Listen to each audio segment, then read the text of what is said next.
লুঙ্গিদারি থাকলে টুপি ফকির ভাই কয় না তারে মুসলমান। খুদার প্রতি যার নাই ঈমান সে কেমনে হয় মুসলমান। ওরে লুঙ্গিদারি থাকলে টুপি, লুঙ্গিদারি থাকলে টুপি কয় না তারে মুসলমান। খুদার প্রতি যার নাই ঈমান কেমনে হবে মুসলমান।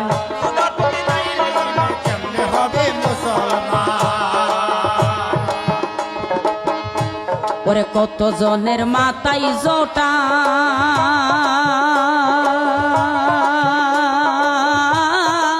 হাতে লইয়া একটি লোটা। কত জনের মাথায় জোটা, ইয়া হাতে লইয়া একটি লোটা। ওরে পরনে তার শালু কাপড়,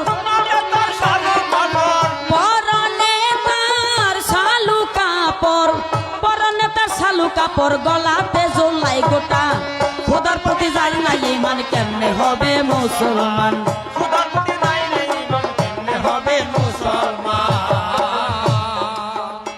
ওরে কত জনে ধরলো রে ভাই পীরের বেশভূষা,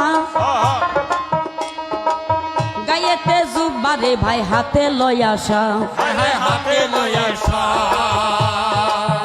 ভেষ দেখেন হাতে একটা ত্রিশূল লইয়া লাল শালু কাপড় মাথায় বাইন্দা, অথচ 5 ওয়াক্ত নামাজের খবর নাই।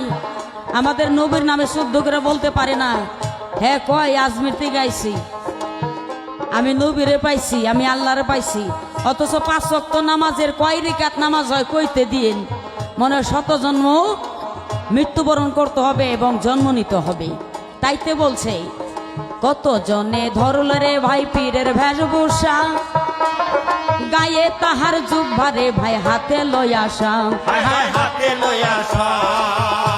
ওরে শরীয়তের নাই রে জ্ঞান, শরীয়তের নাই রে জ্ঞান মানুষকে বলে খোদা। খোদার প্রতি যার নাই ঈমান কেমনে হবে মুসলমান।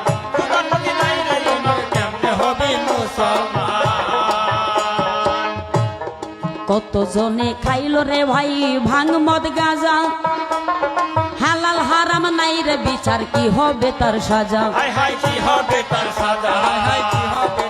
দুর্নাম করি না, অনেক মাজার দেখাইছে বাবাজি, দেখাইছে না? আমিও শ্রদ্ধা করি। যারা পীর তারা তো চলে গেছে, তারা তো নাই। তাদের খলিফা সেজে এই পৃথিবীর মধ্যে যে ভণ্ডামি চলছে, আর তুলনা করতেছে কার সাথে? আমাদের ওইগুলো মহান একজন ব্যক্তি পীরের সঙ্গে। তারা আছে, আমি তাদেরকে সম্মান করি, এটা আমিও মানি। কিন্তু বাহ্যিকে যা চলছে এটা কিন্তু তা না।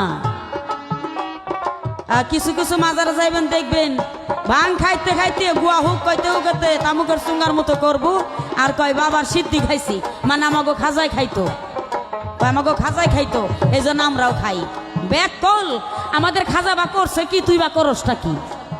হ্যাঁ, এগুলো যদি তুলে ধরতে যাই তাহলে মনে হয় ফকির সাহেবকে আর দেখা যাইব না, এটা আমার সন্দেহ হয়ে যায়। কত জনে খাইল রে ভাই ভাঙে মদি গাঁজা, ওরে হালাল হারাম নাই রে বিচার কি হবে তার সাজা। ওরে শেষের দিনে পড়বি ধরা, শেষের দিনে পড়বি ধরা, শেষের দিনে পড়বি ধরা। আহাম্মদ কয় ভাবো মন, খোদার প্রতি যার নাই ঈমান কেমনে হয় মুসলমান। ওরে লুঙ্গিদারি থাকলে টুপি, লুঙ্গিদারি থাকলে টুপি কয় না তারে মুসলমান। খোদার প্রতি যার নাই ঈমান কেমনে হবে মুসলমান।